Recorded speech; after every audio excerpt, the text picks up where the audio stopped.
Assalamualaikum warahmatullahi wabarakatuh. Perkenalkan, nama saya Nur Habibah Siregar, NPM 22140136, kelas 6C. Baiklah, tujuan saya membuat video ini ingin memenuhi tugas saya, mata kuliah seni tari, dosen pengampuh Ibu Monica Teheresia. Baiklah, di sini saya akan menjelaskan tentang pengertian seni tari. Eko Jayawanto yang mengatakan bahwa seni tari adalah ekspresi jiwa manusia yang diungkapkan melalui gerak-gerak ritmis, itulah sering dengan ilmiah sehingga tercipta keindahan yang luhur dari manusia.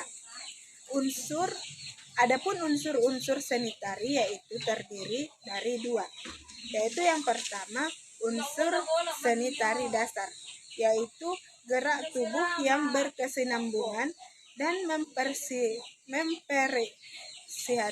estetika yang dapat dinikmati oleh secara visual ataupun dengan gerakan mata. Yang kedua, pengembangan usul pendukung perlengkapan seni tari, yaitu tempat, pentas, dan musik tetanis dan tata busana. Adapun fungsi seni tari, menurut para ahli, Muhammad Eko Sujayanto mengatakan fungsi seni tari ada 6, yaitu yang pertama, tari sebagai refleksi dan variasi.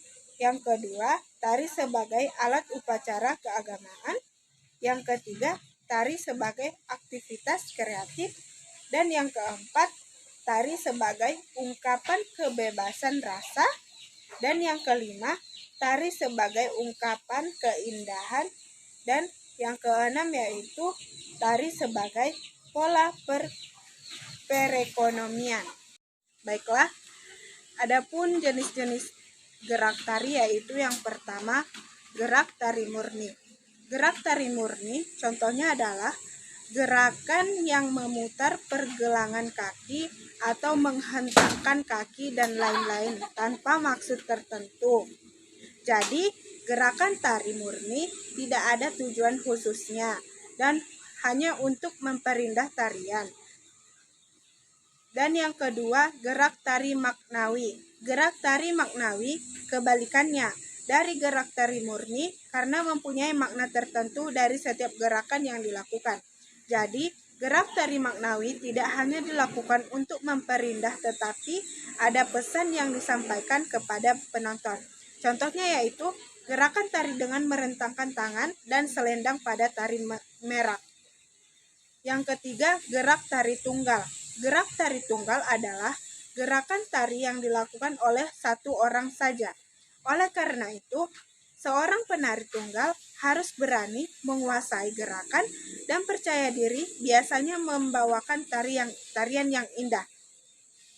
Contoh gerak tari tunggal yaitu bisa dilihat dari tunggal, yaitu tari bondan, tari gambyong, tari kukilo, tari Gatot Kaca. Yang keempat, gerak tari berpasangan. Gerak tari berpasangan adalah gerakan tari yang dilakukan oleh penari secara berpasangan.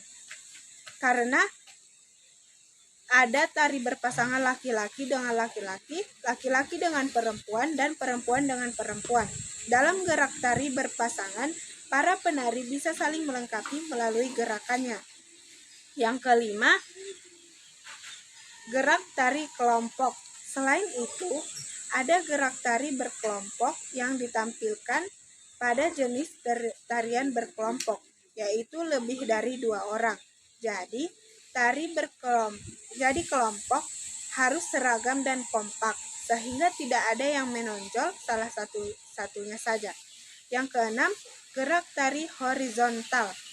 Gerak tari horizontal adalah gerakan yang mempunyai pola lantai horizontal, yaitu posisi penari yang berjajar dari kiri ke kanan atau dari kanan ke kiri. Baiklah, di sini saya akan menjelaskan ada beberapa unsur utama dalam tari, yaitu yang pertama wiraga atau raga. Gerakan menjadi unsur yang paling utama dalam tari. Wiraga atau unsur raga adalah unsur tari yang berhubungan dengan gerakan-gerakan. Setiap gerakan tarian selalu diciptakan manusia dengan makna tertentu di dalamnya. Yang kedua, wirama atau irama. Dalam seni tari, irama memegang peranan penting sebagai pengiring gerak tari.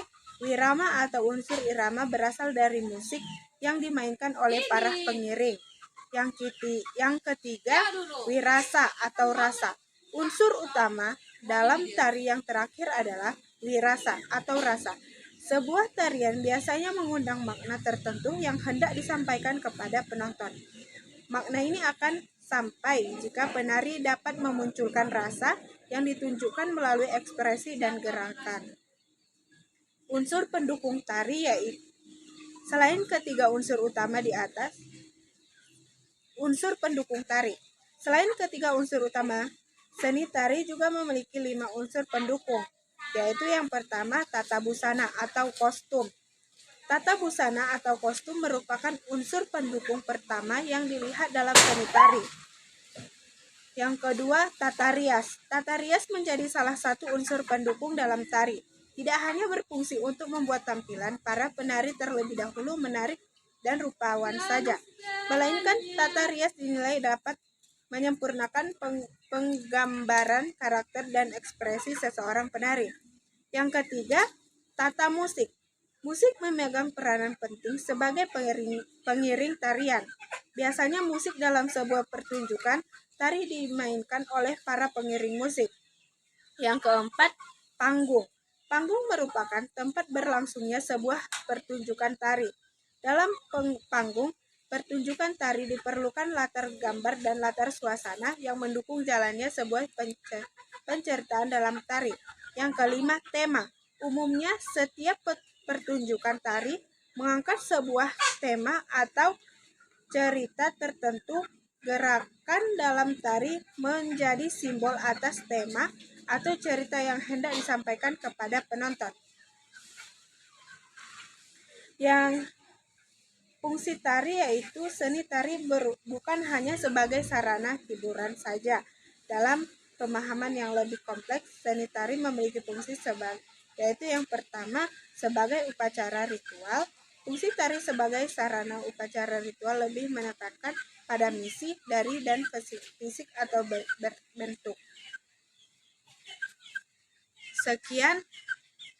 Sekian dari penjelasan saya.